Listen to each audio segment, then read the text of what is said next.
Alhamdulillah alladzi arsala rasulahu bil huda wa dinil haqqi liyudhhirahu 'ala ad-din kullih walau karihal kafirun walau karihal musyrikun walau karihal munafiqun.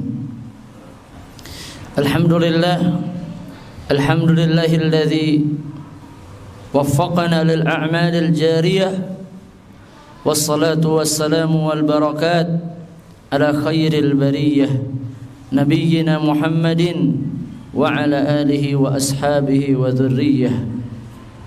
أشهد أن لا إله إلا الله وحده لا شريك له وأشهد أن محمدا عبده ورسوله. معاشر المسلمين، قال الله تعالى في كتابه الكريم: أعوذ بالله من الشيطان الرجيم، يا أيها الذين آمنوا اتقوا الله حق تقاته ولا تموتن إلا وأنتم مسلمون. وقال أيضا: يا أيها الناس اتقوا ربكم الذي خلقكم من نفس واحدة وخلق منها زوجها وبث منهما رجالا كثيرا ونساء واتقوا الله الذي تساءلون به والأرحام إن الله كان عليكم رقيبا. وقال أيضا: يا أيها الذين آمنوا اتقوا الله وقولوا قولا سديدا يصلح لكم أعمالكم ويغفر لكم ذنوبكم ومن يطع الله ورسوله faqad faza fawzan 'azima. Amma ba'd.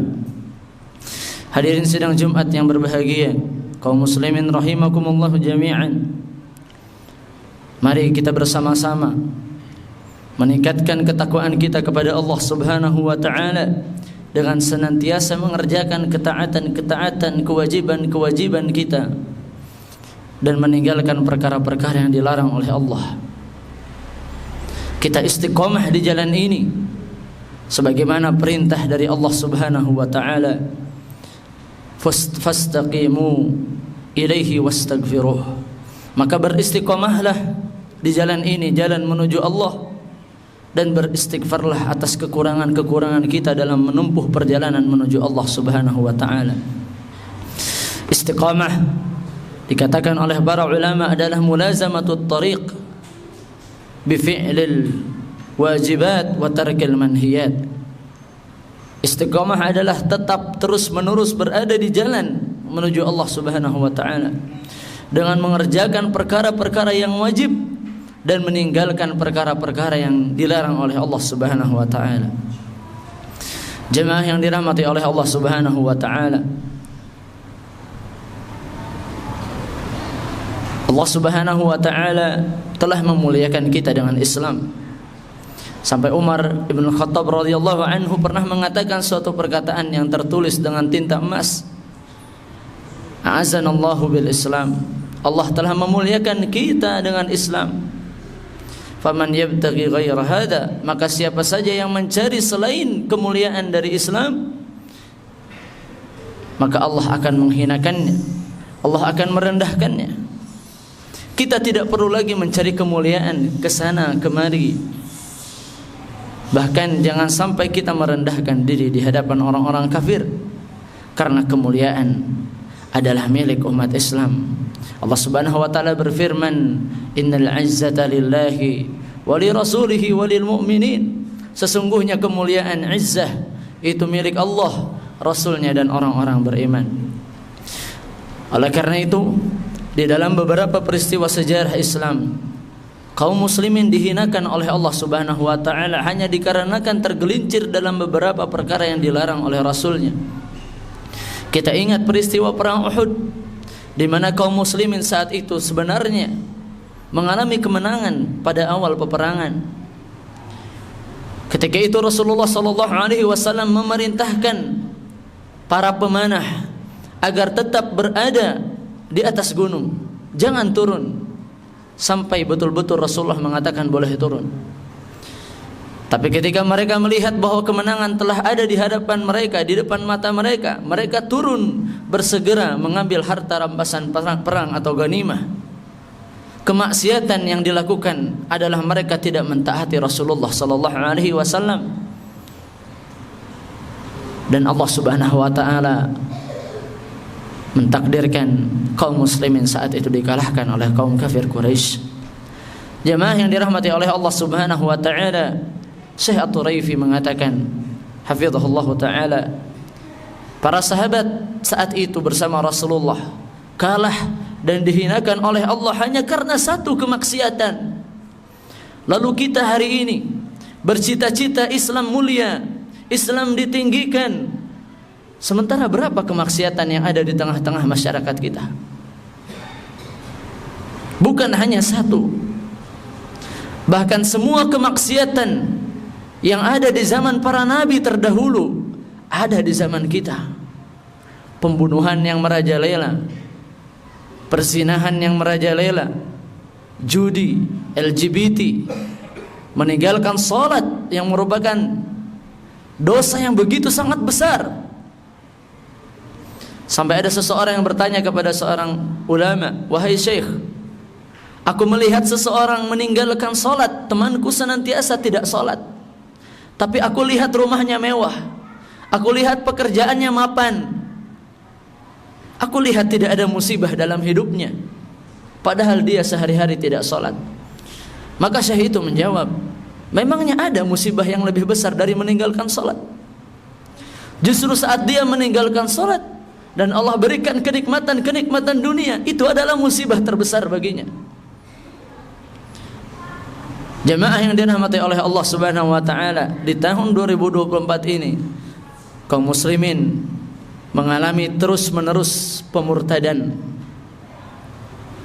yang bahkan jumlah kaum muslimin sekitar 87%, yang sebelumnya di tahun-tahun sebelumnya ada di angka 90 ke atas. Jemaah yang dirahmati oleh Allah, dari 87% itu survei mengatakan hanya 37% yang melaksanakan sholat.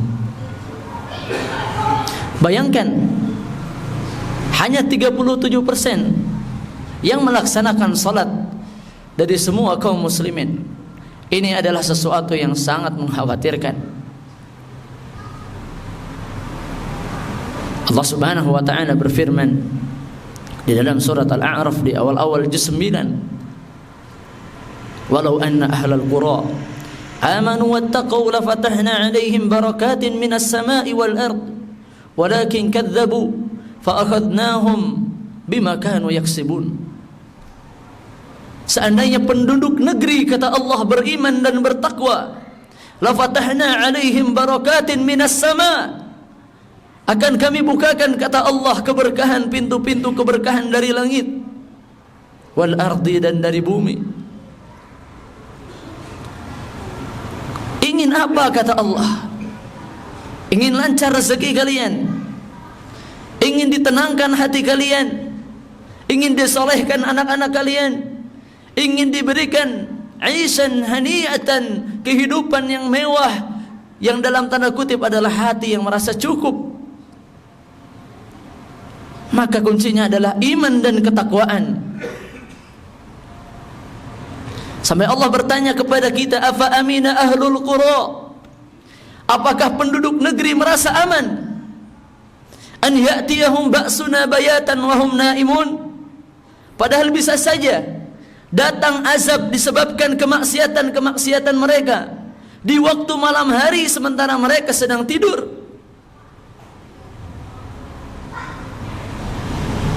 Aw amina ahlul qura an ya'tiyahum ba'suna duhan wa hum yal'abun, apakah penduduk negeri itu merasa aman sementara azab bisa saja datang kepada mereka di waktu duha, di waktu pagi hari, di waktu siang hari saat kita beraktivitas seperti ini, sementara mereka sedang lalai bermain-main.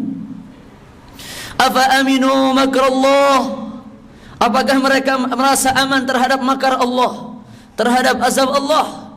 Fala ya'manu makrallahi illa alqaumul khasirun, dan tidak ada yang merasa aman terhadap makar Allah, terhadap azab Allah, kecuali orang-orang yang rugi, orang-orang yang ahli maksiat, orang-orang yang banyak dosanya.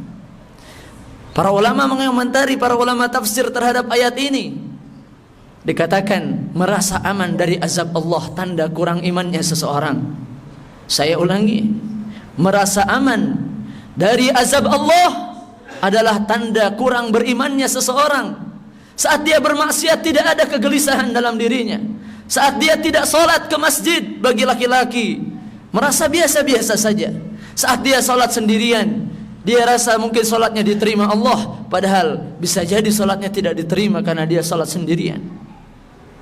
Merasa aman dari azab Allah adalah tanda kurang berimannya seseorang. Jemaah yang dirahmati oleh Allah Subhanahu wa taala, salah satu yang sangat mengerikan adalah fenomena tentang zina yang tersebar di kalangan pelajar sampai tingkat SD dan sangat mengerikan sampai tingkat TK. Ada apa dengan negeri kita? Sampai anak TK bermain antara laki dan perempuannya dengan mengatakan, saya lihat apa yang dilakukan oleh ayah dan ibu saya, maka saya ingin bermain sebagaimana apa yang dilakukan ayah dan ibu saya. Di mana pernah kita menganggap akan terjadinya pemerkosaan anak TK oleh anak SD? Hanya di Indonesia yang mengikuti gaya hidup barat, hedonisme orang-orang yang mencintai dunia. Terlebih lagi dengan dilegalkannya alat kontrasepsi yang dibagikan dan dijual bebas, yang seharusnya tidak dijual bebas. Mungkin seseorang harus membelinya dengan syarat memiliki buku nikah. Sesuatu yang haram sudah dianggap halal, sudah dianggap biasa. Khamar, minuman keras dijual di depan mata kita. Jemaah yang dirahmati oleh Allah, bahkan larangan khitan untuk wanita di tahun ini telah disahkan. Padahal Ibnu Qayyim al-Jauziyah pernah mengatakan bahwa salah satu sebab terjadinya banyak perzinahan adalah tidak dilaksanakannya syariat khitan, baik untuk laki-laki atau perempuan, meskipun tata caranya berbeda. Seseorang yang tidak dikhitan, wabil khusus perempuan, libidonya akan meningkat, seksualitasnya akan meningkat. Dan apa yang terjadi? Dia rela untuk dizinahi, dia rela membuka auratnya. Terlebih lagi kita dikagetkan dengan pelajar-pelajar SMP, SMA yang menyukai sesama jenis, yang Allah Subhanahu wa taala telah mengazab mereka kaum Lut. Wa amtarna alaihim matara, telah kami hujani mereka dengan hujan batu yang panas.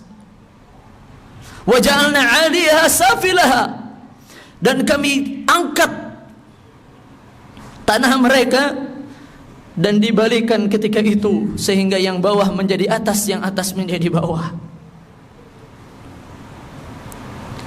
Bayangkan, semua kemaksiatan yang dilakukan oleh umat-umat terdahulu ada di zaman sekarang, ada di zaman kita. Lalu kita mengharapkan kemuliaan dari Allah. Kalla, sekali-kali tidak, kemuliaan tidak akan kita dapatkan. Jemaah yang dirahmati oleh Allah, jelas-jelas Allah Ta'ala berfirman di dalam surat Al-Isra ayat 32, "Wala taqrabuz zina innahu kana fahishatan wa sa'a sabila." Bukan jangan berzina, tapi kata Allah jangan dekati sebab-sebab sesuatu hal yang bisa mengantarkan kepada zina. Jangan dekati zina. Innahu kana fahishatan wa sa'a sabila, karena itu adalah perbuatan keji dan jalan yang sangat buruk. Imam Al-Qurtubi mengomentari ayat ini bahwa ini adalah larangan yang begitu sangat kuat, di mana kita tidak boleh melakukan hal-hal yang bisa mengantarkan kepada perzinahan. Para ulama menyebutkan ada hal-hal yang bisa mengantarkan kita kepada perzinahan. Dan ini adalah hal yang harus kita ajarkan kepada anak-anak kita. Yang pertama adalah pandangan yang tidak terjaga. Padahal Allah jelas mengatakan dalam surat An-Nur ayat 30-31 tentang perintah wajibnya kita menundukkan pandangan kita. Kullil mu'minina yaghuddu min absarihim wa yahfadhu furujahum. Hendaklah katakanlah wahai Muhammad kepada orang-orang beriman, tundukkan pandangan mereka dan jaga kemaluan mereka. Jamaah yang dirahmati oleh Allah, pintu setan terbuka dari mata kita. Maka dari itu, jagalah anak-anak kita dari gadget-gadget mereka, apa yang mereka lihat. Terlebih lagi kita mencontohkan sebagai orang tuanya. Yang kedua, sebab-sebab perzinahan adalah berkhalwat atau berduaan, di mana Rasulullah sallallahu alaihi wasallam bersabda, "La yakhluwanna ahadukum bimra'atin fa inna syaitana thalithuhuma." Tidaklah seseorang dari antara kalian berdua-duaan dengan perempuan kecuali setan yang ketiganya. Dan saya dapat laporan dari beberapa jamaah, Pak Ustadz, apa hukumnya seseorang berzina online? Saya agak dibingungkan ini. Ada zina online hari ini.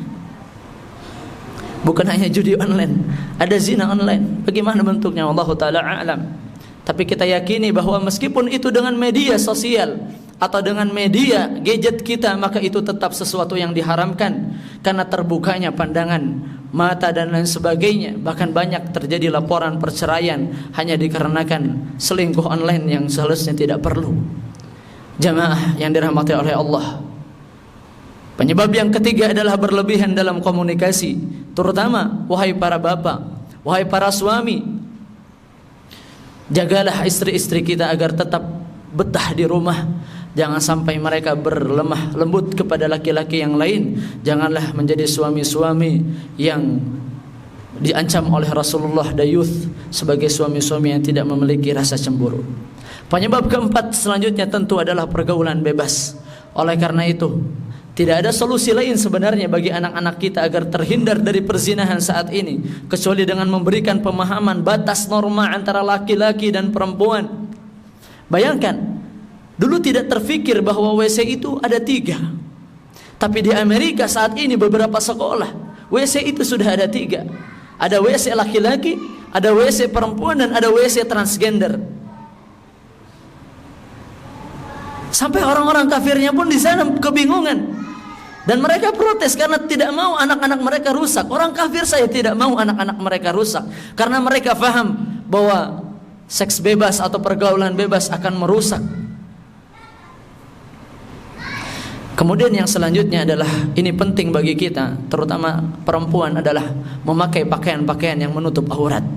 Terutama kita juga laki-laki, perhatikan bapak-bapak, para remaja saat kita bermain bola, agar tetap menutup auratnya, agar tidak membuka aurat kita di depan umum ketika berenang, ketika hal-hal yang mungkin berkaitan dengan aktivitas olahraga yang biasanya orang bermudah-mudahan di dalamnya. Jaga istri-istri kita saat mereka melakukan senam-senam di depan umum, karena senam-senam di depan umum adalah kemungkaran yang tidak atau kita anggap sebagai hal yang biasa, padahal itu jelas-jelas menontonkan aurat. Terlebih lagi, ya ditonton oleh laki-laki yang bukan mahramnya. Jika ingin melaksanakan senam, bisa di ruang yang tertutup atau di ruang terbuka yang dalam tanda kutip tertutup, tidak ada laki-laki yang melihatnya. Penyebab keenam adalah tadi masih berkaitan dengan pandangan yang tidak terjaga, adalah konten-konten yang tidak senonoh. Dan juga yang terakhir adalah mengabaikan lingkungan dengan teman yang baik, dan tentu kembali lagi kepada hal yang paling utama. Yang kedelapan adalah kurangnya iman dan ketakwaan kita. Barakallahu li wa lakum wa nafa'ani bima fihi minal ayati wa dzikril hakim. Aqulu qawli hadza wa astaghfirullah li wa lakum fastaghfiruhu innahu huwal ghafurur rahim.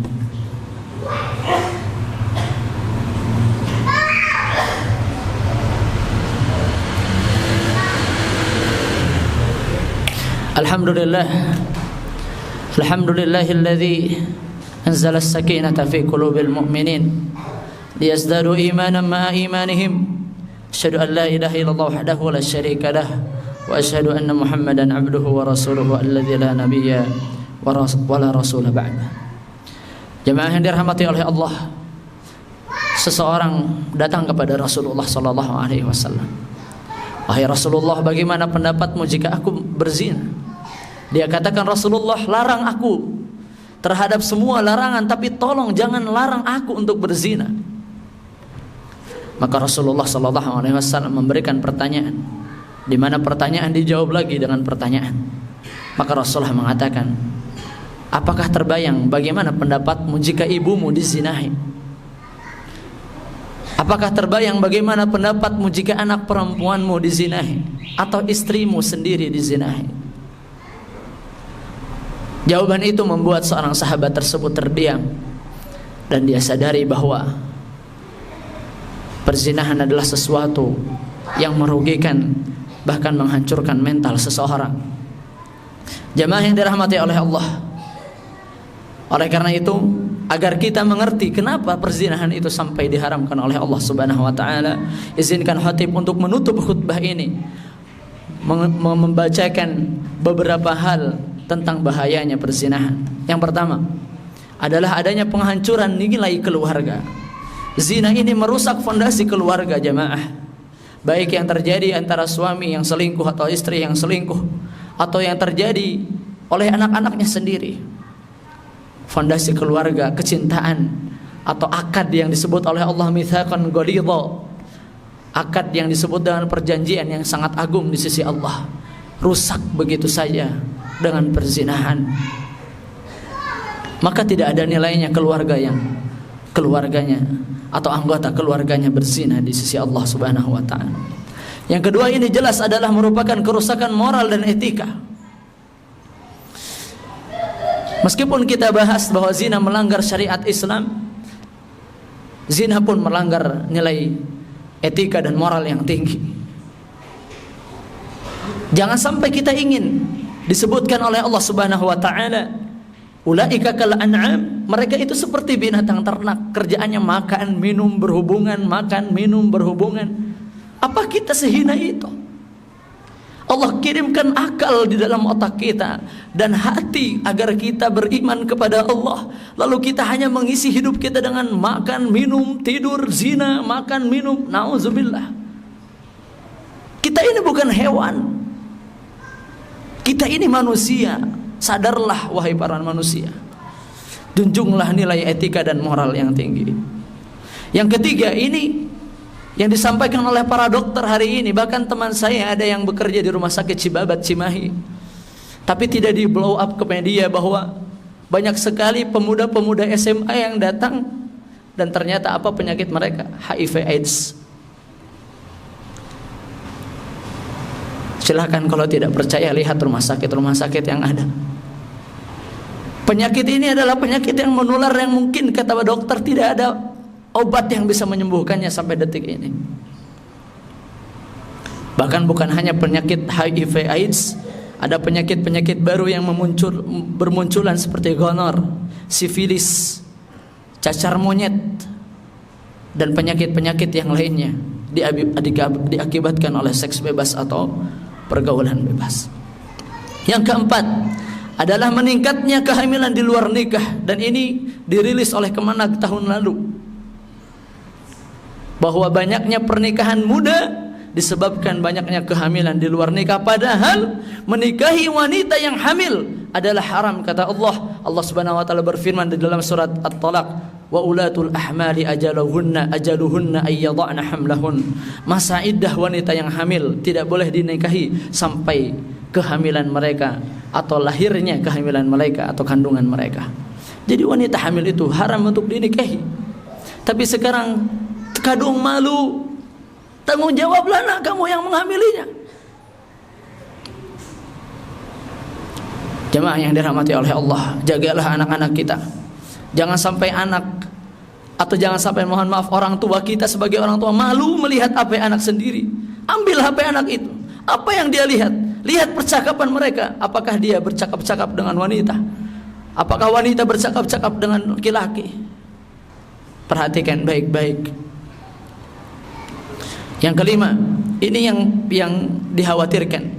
Perzinahan, kata para ulama, adalah menurunnya harga diri seseorang dan rasa bersalah Dia akan menjadi orang yang mentalnya rusak. Dia merasa bahwa dia bukan orang yang bisa dilihat oleh orang lain. Dia merasa cemas, depresi, stres yang berlebihan, gangguan psikologisnya sangat tertekan. Apakah kita rela orang-orang kesayangan kita mengalami psikologis seperti itu? Sehingga rasa bersalah, penyesalan, tekanan mental yang dialami oleh orang-orang yang berzina juga akan berefek kepada tekanan sosial dari masyarakat. Masyarakat akan mengucilkan, sehingga akan terjadinya konflik batin antara dia dengan kedamaian spiritual dia. Inilah yang kita tidak harapkan. Terlebih lagi yang sebelum yang terakhir adalah adanya hukuman di dunia. Kata Allah tadi, innahu kana fahisatan wa sa'a sabila. Zina itu membuat seseorang menempuh jalan yang buruk, maka buruklah seluruh hidupnya orang yang berzina itu. Kalau dia ahli agama dan dia berzina, buruklah keahlian agamanya. Jika dia adalah seorang ayah yang berzina, dia adalah ayah terburuk yang ada. Jika dia ibu yang berzina, maka dia ibu yang terburuk yang ada. Jika dia anak yang berzina, dia adalah anak durhaka yang terburuk di mata Allah di dunia. Belum lagi hukuman bagi orang-orang yang sudah menikah dan dia berzina. Di dalam syariat Islam itu harus dirajam, dilempari batu sampai mati. Adapun yang tidak berzina dicambuk sekian cambukan. Dan bagi yang berzina di akhirat terlebih lagi azab yang kekal di dalam neraka bagi mereka yang tidak bertaubat di sisi Allah Subhanahu wa taala. Jemaah yang dirahmati oleh Allah Subhanahu wa taala, oleh karena itu mari jagalah keluarga kita. Baik itu dari judi online, dari pinjaman online, dari kemaksiatan yang sudah dianggap biasa, normal, ribawi dan lain sebagainya. Zina ini hanya salah satunya. Mari kita jaga agar Allah menjaga negeri Indonesia ini menjadi negeri yang baldatun thayyibatun wa rabbun ghafur, negeri yang aman sentosa, yang kita harapkan mendatangkan keamanan, keberkahan bagi kita semua. Wahai para pemuda, kalian adalah generasi bangsa. Di waktu yang akan datang, jagalah diri kalian, jagalah pandangan kalian, jagalah kemaluan kalian. Cukup sampai di sini, karena bisa jadi kita mati hari ini, bisa jadi kita mati esok hari. Tidak ada yang tahu kapan kita mati. Nauzubillah. Jika kita mati dalam keadaan sedang melanggar perintah-perintah Allah, sedang melanggar apa-apa yang sebenarnya diharamkan oleh Allah Subhanahu wa taala. Demikian yang bisa khatib sampaikan. Allahumma salli wa sallim wa barik ala nabiyyina Muhammadin wa ala alihi wa sahbihi ajma'in. Amin ya Allah ya rabbal alamin. Allahumma ighfir lil muslimina wal muslimat wal mu'minina wal mu'minat al ahya'i minhum wal amwat bi rahmatika ya mujibad da'wat. Allahumma irfa' 'anna ar-riba warfa' 'anna az-zina والزلازل والمحن وفتن ما ظهر منها وما بطن والإثم والبغي وأن نشرك بك شيئا نعلمه وبأن نشرك بك شيئا لا نعلمه. اللهم ya Allah, angkatlah zina ya Allah, angkatlah perzinahan yang ada di negeri ini ya Allah. Angkatlah segala kemaksiatan riba, kemaksiatan judi, kemaksiatan minum khamar, semua hal, meninggalkan salat atau apapun itu, segala macam kemaksiatan, angkatlah itu semua ya Allah. Jadikanlah kami hamba-hambamu yang beriman dan bertakwa. Rabbana atina fid dunya hasanah wa fil akhirati hasanah wa qina adzabannar. Wa akhiru da'wana anil hamdulillah ya rabbil alamin. Qumu ila salatikum yarhamukumullah.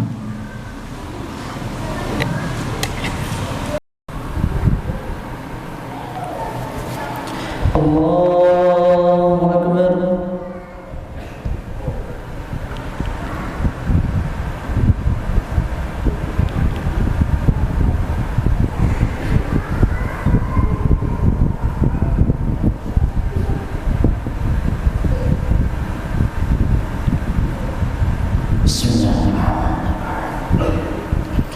Alhamdulillahi rabbil alamin,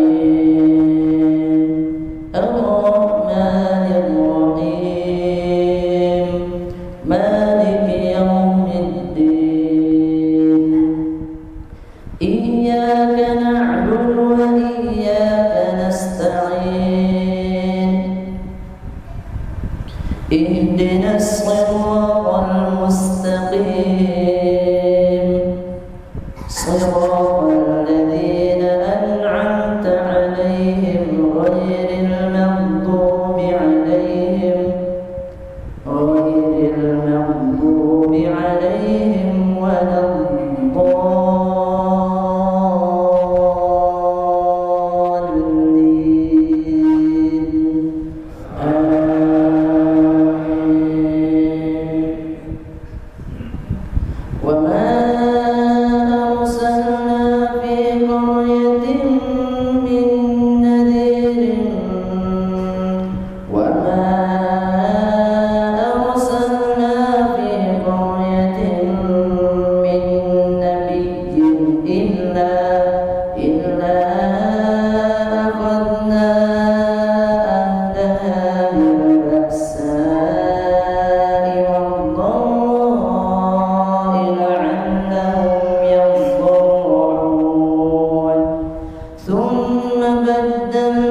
بأسنا بياتا وهم نائمون أوأمن أهل القرى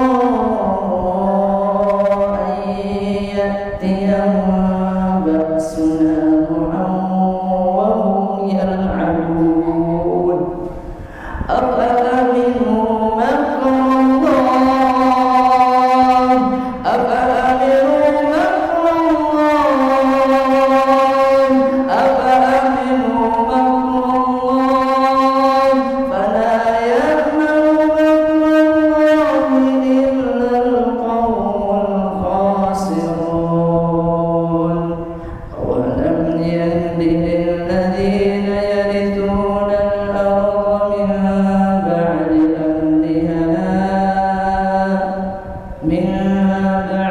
أهلها أن لو نشاء أصبناهم بذنوبهم ونطبع على قلوبهم فهم لا يسمعون تلك القرى نقص عليك من أنبائها ولقد جاءتهم رسلها بالبينات فما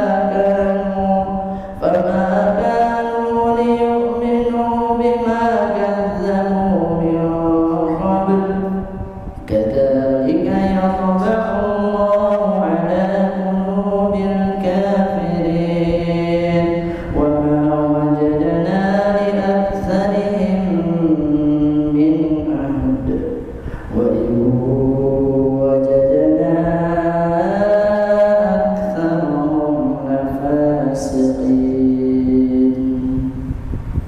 الله أكبر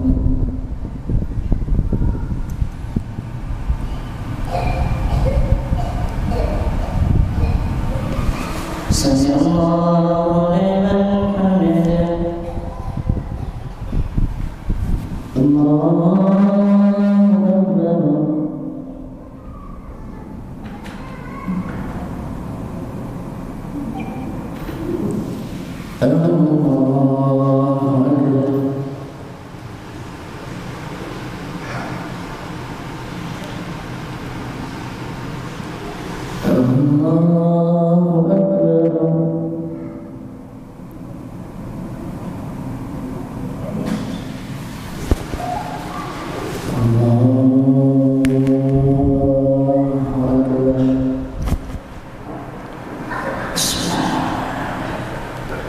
الحمد لله رب العالمين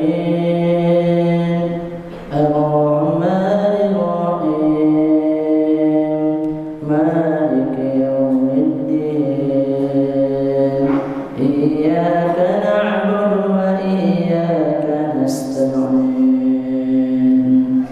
اهدنا الصراط المستقيم صراط الذين